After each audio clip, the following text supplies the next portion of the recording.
Close your eyes for a moment. And imagine a world where winter isn't just a season, it's a formidable adversary. The wind howls like a living beast, the ground is locked in frost. And the sun is a faint, fleeting guest that offers little warmth. This was the reality for medieval peasants in the heart of a 13th century winter. A time when survival wasn't guaranteed but earned through sheer ingenuity. I'm not just a historian who sifts through ancient manuscripts in dimly lit archives, I'm a storyteller who's walked the ghostly outlines of long-abandoned villages, piecing together the lives of people who faced nature's wrath with nothing but their wits and collective spirit. Let's step into their world, into a small village in northern England around 1290, where the cold was a daily challenge, and every choice from the walls of their homes to the flicker of their hearths was a deliberate act of defiance against the freeze. Picture a cluster of low, thatched houses huddled against a snow-dusted hill, their roofs glistening under a weak winter sky. You might think these peasants, living in what we'd call primitive conditions, would have been at the mercy of the cold, their lives snuffed out by the first brutal storm. But they weren't. They thrived, not because they had some lost technology or magical secret, but because they understood their environment with a clarity that would make modern engineers pause. Their homes were their first fortress against the cold. And oh, how cleverly they built them. I used to imagine their houses as flimsy shacks, cobbled together from whatever wood or straw they could scavenge. I couldn't have been more wrong.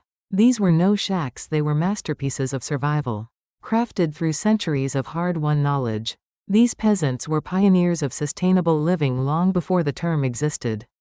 They dug their homes 2 to 3 feet into the ground. A simple yet brilliant choice. It's not just a hole, it's like wrapping your house in the earth's own insulation, letting the soil hold warmth like a mother cradling a child. Archaeological digs, like those in Yorkshire, show these sunken homes stayed about 10 degrees warmer than surface dwellings during the bitterest winter months. That might sound trivial when you're snug with a modern heater. But when the world outside is a frozen wasteland, those 10 degrees are the line between life and death. The walls were another stroke of genius, made of wattle-and-daub. A combination so effective it's almost poetic. Wattle was a lattice of woven twigs, like a giant basket, forming the skeleton of the house. Daub, a mixture of clay, straw, and brace-yourself manure, was slathered over it, creating a thick, insulating shell. Yes, manure. It sounds grim, but it was abundant, free, and bound the mixture together like natural glue. Modern experiments show these walls insulated as well as a modern wall, with fiberglass, keeping the cold out while letting the house breathe to prevent mold. At the center of it all was the hearth, the beating heart of the home. This wasn't just a fireplace, it was the soul of the household. A roaring fire that did everything from cooking meals to warming bones. Excavations from around 1300 reveal these hearths could keep a house between 50 and 60 degrees Fahrenheit, even when the wind outside was sharp enough to cut. That's remarkable when you consider they had no thermostats, no electric blankets, just a fire and their ingenuity. The smoke from the hearth wasn't a flaw, it was a feature. It curled up to the low ceiling, forming a warm, insulating layer that also protected the thatched roof from insects and rot. Studies of preserved roofs show this smoky environment doubled their lifespan, a trade-off for stinging eyes and smoky clothes. The design of these homes was meticulous, almost obsessive. Windows were tiny, barely larger than a head. Not just because glass was rare, but because every inch of open space let heat escape. Low ceilings trapped warmth close to the people inside, and houses were oriented to catch the weak winter sun, their entrances facing south to soak up every ray. Roofs, steeply pitched to shed snow, were thatched with precision to withstand storms without collapsing. These homes weren't static. In autumn, peasants climbed ladders to patch walls with fresh daub, added layers of thatch, or hung animal skins and blankets for extra insulation, like giving their houses a winter coat. Modern reconstructions show these houses maintained consistent warmth, better than many early modern buildings. What strikes me, after years of studying these structures, is the ingenuity behind them. These weren't people with blueprints or engineering degrees. They learned through trial and error, each generation refining the design, passing down knowledge like a sacred heirloom. By the 1300s, their homes were sophisticated. Warmth-keeping machines, rivaling some modern designs. Those wattle-and-daub walls regulated humidity better than drywall, preventing mold. Steep roofs handled snow better than some flat-roofed buildings today, which can collapse under heavy storms. It's humbling to realize that people we might call primitive were solving problems we still face, using only their hands and collective wisdom. But living in these houses wasn't all cozy fires and clever design. The smoke could choke you, the thatch needed constant repairs, and a stray spark could turn your home to ash. Yet, the alternative was freezing, so they made it work. Standing in the ruins of these homes, I feel a deep admiration for their grit, their refusal to let winter win. Their homes were just the foundation of their survival, a starting point for a way of life that extended to every moment of their day. Every bite they ate, every breath they took in the cold. The rhythm of their days was as carefully crafted as their homes. A choreography of survival that turned the cold into an opponent they could outmaneuver. Imagine waking in a single-room house. The air sharp with frost, the hearth's embers your only shield against the chill. These peasants didn't stumble through their days. They orchestrated them with a precision that would shame a modern project manager. Their lives were a dance with the sun, the seasons and the cold, every hour planned to maximize warmth and energy. I've spent years poring over manor records and archaeological sites, and what I've found is a society so disciplined, so attuned to their environment, that their routines feel like a masterclass in survival. Their day began long before dawn. Not because they loved early mornings, but because the cold demanded it. They practiced biphasic sleep, first sleep and second sleep. Around midnight, they'd wake for an hour or two, tending the fire, checking animals, or even visiting neighbors. Yes, midnight social calls were normal, as 1300s medical texts reveal, with doctors recommending this split sleep for health. Imagine your doctor prescribing a midnight chat to stay healthy. After this, they'd return to bed until dawn, conserving warmth in the darkest hours. The heart of the day was high sun, from 10 a.m. to 2 p.m. when the world was warmest.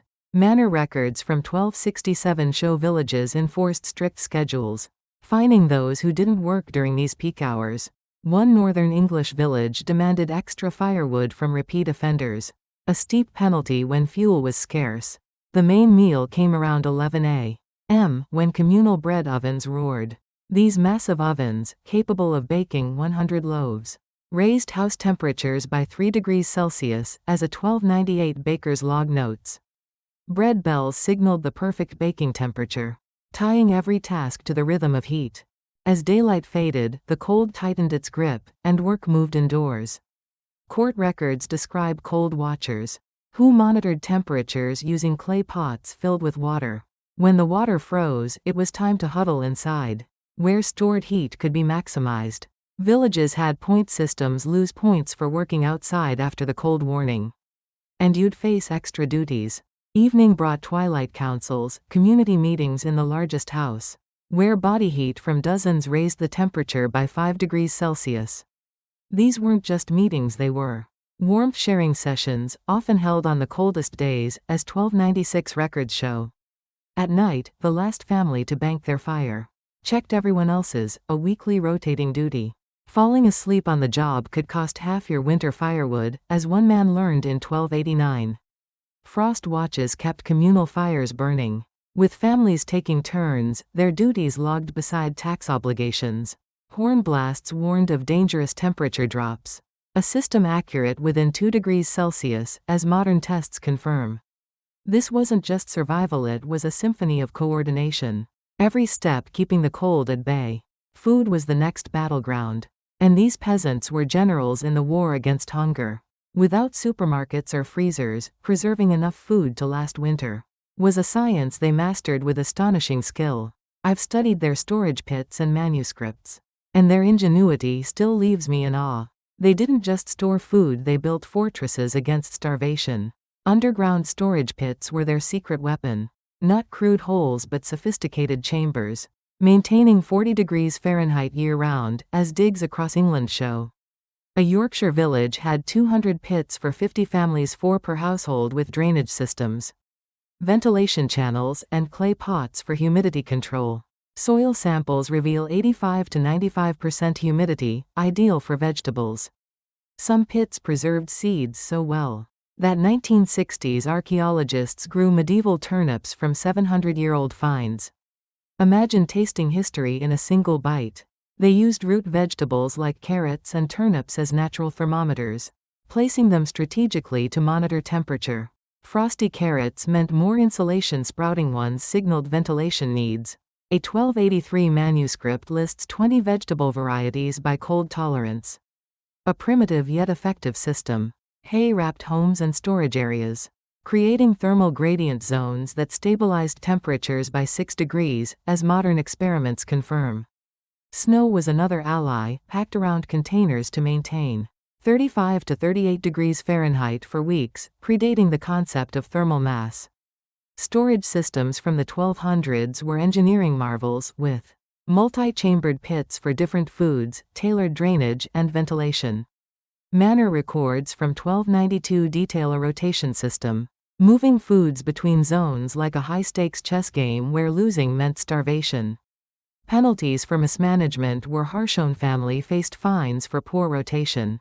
The Fool's Test ensured safety. Someone tasted stored food every few days. A job nobody wanted but one that saved villages from illness. As 1200s records show, preservation guides read like scientific journals, detailing temperature, timing, and conditions with a precision that modern scientists study for sustainable storage solutions. The medieval kitchen was a laboratory, where every meal was a calculated strike against the cold. I've analyzed cooking pot residues and manor records, and their cuisine was as scientific as it was hearty. Pottage, a thick stew simmering for days or weeks, was their star dish. A slow cooker of root vegetables, beans, and grains. A 1286 York record details its layered approach: vegetables for energy, beans for protein, grains for quick fuel. A balanced food pyramid. Constant simmering killed bacteria, making it safer than many modern dishes. They consumed 4,000 to 5,000 calories daily in winter, matching Olympic athletes, as 1300s medical texts advised. Their diet, heavy on fats and proteins 60% more than summer, fueled body heat. A 1297 record shows elders teaching couples to triple pottage fat on cold days. Fermented foods, beer, wine, pickled vegetables delivered 400 calories per pint and probiotics. With medieval gut samples showing 50 beneficial bacterial strains, far surpassing modern microbiomes. Their dense, fermented bread, packed with fiber and nutrients, was 40% more nutritious than modern whole grain bread.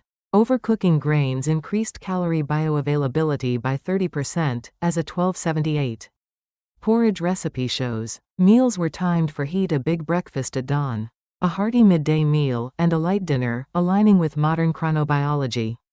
Sleep, clothing, and community were the final threads in their tapestry of survival. Imagine a crowded bed, the air heavy with the warmth of family and animals.